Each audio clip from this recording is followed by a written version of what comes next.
On May 17, 1998, two climbers, Frances Arsentive and her husband Sergei, began their push toward Mount Everest. Frances was 40, from Colorado. Sergei was a legendary Russian mountaineer, nicknamed the Snow Leopard for conquering the Soviet Union's 5 highest peaks. Their goal wasn't just the summit. Frances wanted to become the first American woman to reach Everest without supplemental oxygen. Everest rises to 29,032 feet, where the air contains barely 1/3 of the oxygen found at sea level. Up there, the body slowly breaks down. Still, they chose to climb without oxygen, without radios, and without Sherpa support. Minimal help, maximum risk.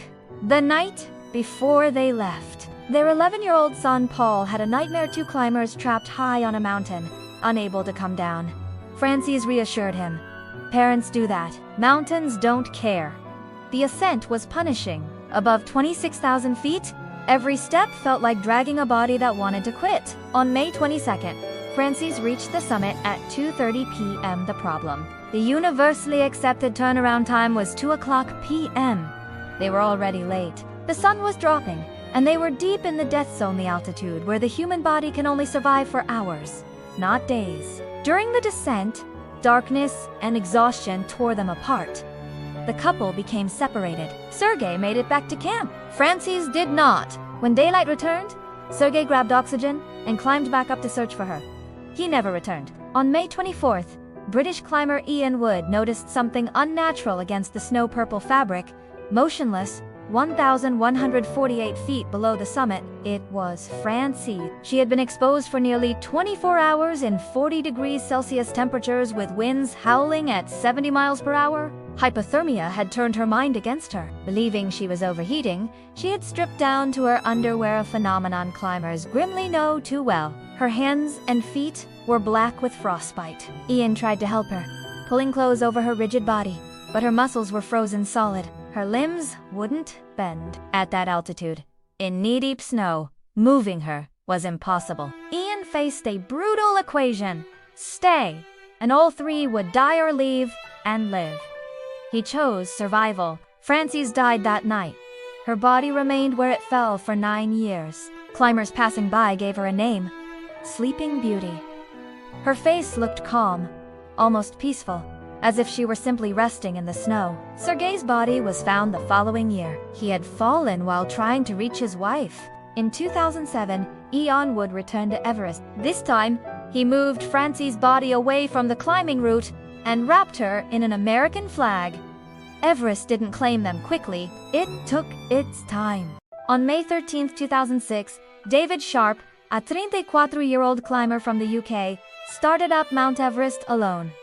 No Sherpa, no radio, no safety net. Sharp wasn't new to this game. He'd already climbed Kilimanjaro, Elbrus, and Shoyu. Everest, though, had beaten him twice. In 2003, frostbite forced him back. In 2004, he quit just 1,148 feet from the summit. This time, he was determined. He planned to climb without bottled oxygen, carrying only 2 emergency tanks just in case. Third attempt, no turning back.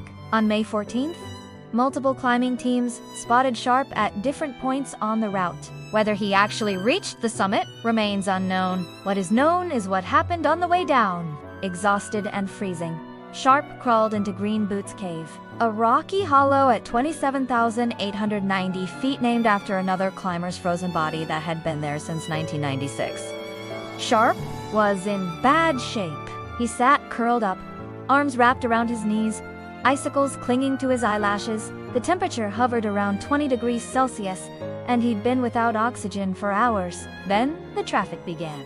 Early on May 15th, a group of Turkish climbers found him. He was still alive, barely conscious. They gave him oxygen and tried to help, but he was too weak to stand. They continued down the mountain. Later that morning, New Zealand climber Mark Inglis saw Sharp in the cave. He offered oxygen. Sharp refused. Inglis continued upward toward the summit. And then, more people came. 36 climbers passed Sharp that day, some going up, some coming down. A few tried to help. Some offered medicine. Others tried to get him to stand. Many assumed he was already dead and kept moving. Everest time is brutal math. Stop too long, and you die too. By afternoon, Lebanese climber Maxime Chaya reached the cave. Sharp's face had turned black with frostbite. Chaya stayed as long as he could, but eventually had to leave to survive himself. David Sharp died on May 15, 2006. More than 40 people had seen him dying. His body remained in Green Boots Cave, becoming part of the landscape. The story sparked outrage worldwide. Even Sir Edmund Hillary, the first man to summit Everest, openly condemned the climbers who walked past Sharp. Maybe the hardest truth isn't that David Sharp died, it's that so many people saw the danger and chose to ignore it. And honestly, we do that same thing in everyday life. Take your personal data. For example, I realized this when I Googled my own name and email, and what came up was genuinely disturbing. Page after page of data broker sites, quietly listing personal details. Load here for privacy, but imagine seeing your phone number, old addresses, even family connections just sitting there for sale. It's invasive. Data brokers collect and sell your information without asking. They make billions doing it, selling to advertisers, scammers, even stalkers. Technically, they're supposed to remove your data if you request it. In reality, they make the process so confusing most people give up. That's where today's sponsor, Aura, comes in. Aura handles data broker removals automatically and keeps your info off those sites long term. I use Aura myself, and I recommend it to family and friends because it's the only thing that actually makes me feel protected online. And it's not just data removal. Aura is an all-in-one digital security platform. Dark web monitoring, real-time fraud alerts for banking and credit, the antivirus, password manager minus 24/7 US-based support, and $5 million in identity theft insurance. It's honestly wild that companies profit by selling our lives like products. That's why I chose Aura. You can try it free for 14 days using the link in the description or the pinned comment. In those 2 weeks, you'll see exactly where your data is being exposed and sold. I'm not ignoring the risk anymore. You shouldn't either. Thanks to Aura for sponsoring this video.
In 1984, a powerful storm finally swept her body from the ridge, carrying it down the mountain forever. Hannelore Schmutz became the first woman to die on Mount Everest.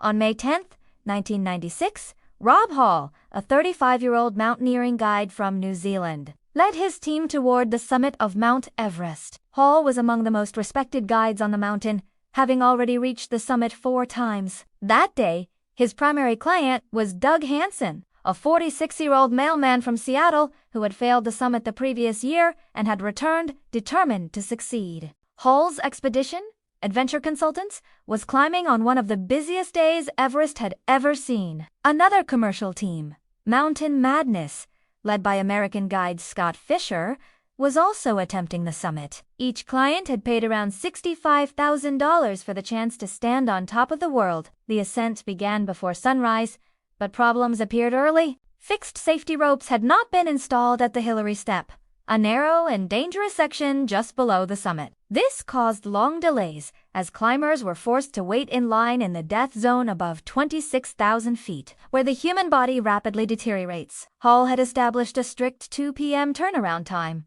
No matter what, climbers were supposed to descend by then. But as the hours passed, the schedule collapsed. Hansen was moving slowly and using oxygen faster than planned. Despite the danger, Hall stayed with him. At 4 p.m., more than 2 hours past the safe limit, Doug Hansen finally reached the summit. Rob Hall stayed beside him, unwilling to abandon his client. By then, the descent had to be made in darkness, and the weather was rapidly worsening. Soon, a massive storm engulfed the mountain. Winds reached 70 miles per hour, temperatures plunged to 40 degrees Celsius, and visibility dropped to almost zero. Climbers became disoriented just a short distance from safety. Near the south summit, Hansen ran out of oxygen and collapsed. He could no longer move. Hall tried desperately to help him descend, but it was impossible. The two men became trapped at 28,700 feet. Throughout the night, Hall radioed base camp. With each call, his voice grew weaker as the cold slowly took its toll. Other guides attempted rescues, but the storm made it too dangerous. On the morning of May 11th, rescuers reached Hall and brought oxygen and medication. By then, Doug Hansen had died, and Hall was barely conscious. There was nothing more that could be done. Hall's final radio transmission was to his pregnant wife, Jan, back in New Zealand. He told her he loved her and asked her to take care of their baby girl. After that, the radio went silent. Rob Hall died on May 11, 1996, beside the client he refused to leave behind. His body remains on the south summit of Mount Everest. The 1996 Everest disaster claimed 8 lives, making it one of the deadliest days in the mountainous history, and Rob Hall's story became a lasting symbol of loyalty, responsibility, and the unforgiving cost of high-altitude climbing. Shurya SHAX. On May 19, 2012, Shurya SHAX, loading a 33-year-old from Toronto, went to climb Mount Everest. Shri was born in Nepal and grew up in India before moving to Canada with her husband. Climbing Everest had been her dream since she was 9 years old when she flew over it in a helicopter with her parents. Shri had spent $100,000 on this trip, borrowing money against her house to pay for it. She trained by running up hills near her home while carrying a heavy backpack and rock climbing to get ready. But there were warning signs. Shri was behind in her training and people warned she might not make it. Her husband Bruce said she never told him about these worries. On May 18th, Shri left Camp 4, the last camp before trying for the top. She was part of a group of over 500 climbers going up the mountain that day. The death zone above 26,000 feet was crowded and climbers had to wait in long lines. The thin air made Shri slow down. She was one of the last climbers still going up when others were already coming down. By the time she reached the top at 2:30 p.m. on May 9th, she was way past the safe time to turn around at 2 p.m. Her team leader begged her to go back as she got weaker, but she kept going. She was going to reach the top, no matter what. At the summit, Shri stood holding a Canadian flag, smiling behind her oxygen mask. She had done it, but now she had to get back down. Going down was horrible. Shri was moving very slowly, and her speech became weird. She couldn't think clearly. She couldn't stand up by herself.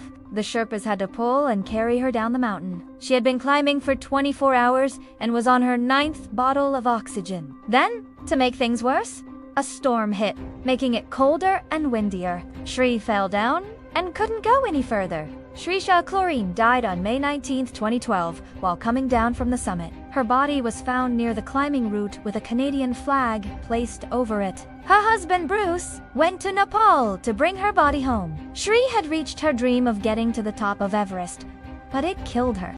On May 22, 2024, Joshua Ch, a 40-year-old banker from Kenya, was climbing toward the summit of Mount Everest with a goal no African had ever achieved before: reaching the top without supplemental oxygen.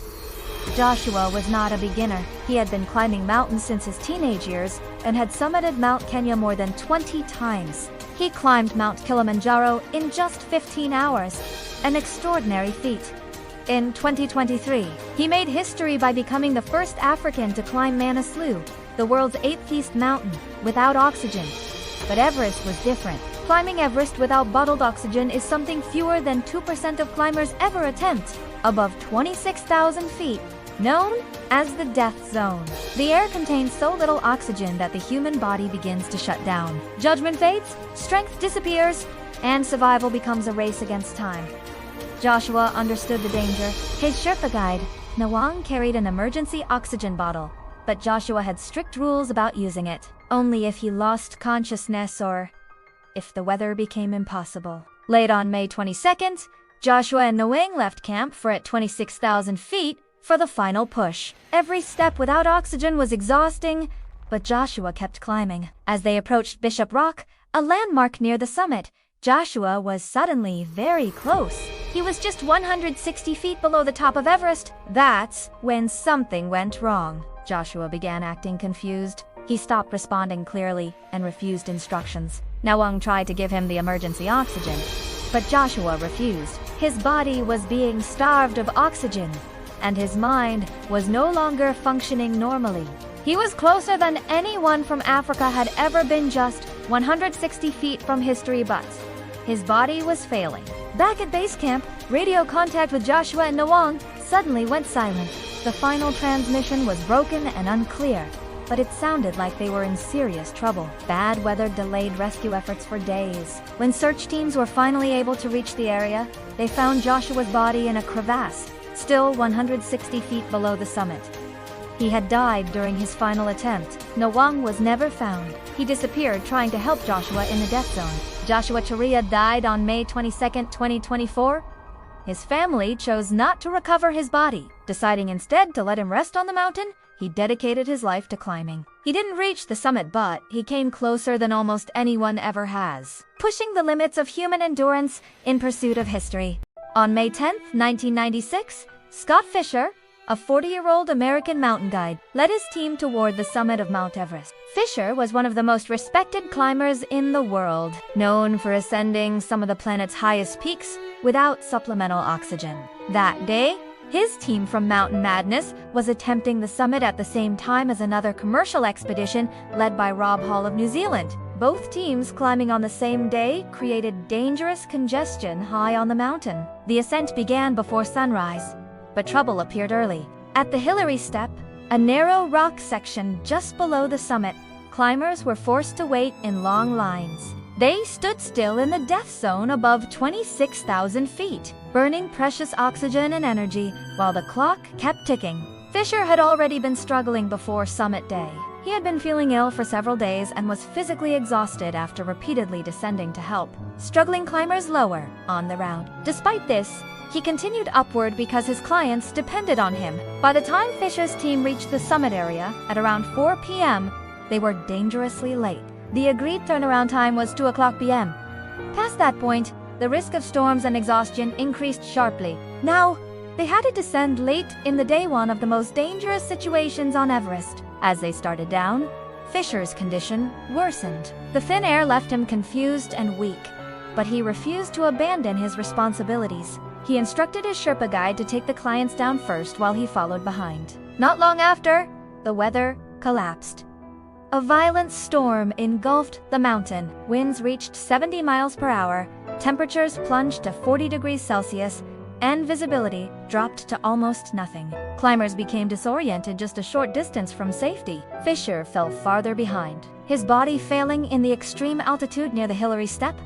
Realizing he could go no further, Fisher told his team to continue without him. His Sherpa attempted to help, but the storm made it impossible. Faced with an impossible choice, stay and likely die, or guide the clients to safety, the Sherpa was forced to leave Fisher behind. When rescue teams reached the area the next day, Scott Fisher was dead. His oxygen supply was empty, and the cold and altitude had severely impaired his judgment near the end. Scott Fisher died on May 11, 1996. His body was later moved away from the main climbing route, where it remains on Mount Everest. His death along with others that day, made May 10th to 11th, 1996 one of the most tragic periods in Everest's history. If you enjoyed this video, subscribe for similar stories, and feel free to leave suggestions for the next one in the comments.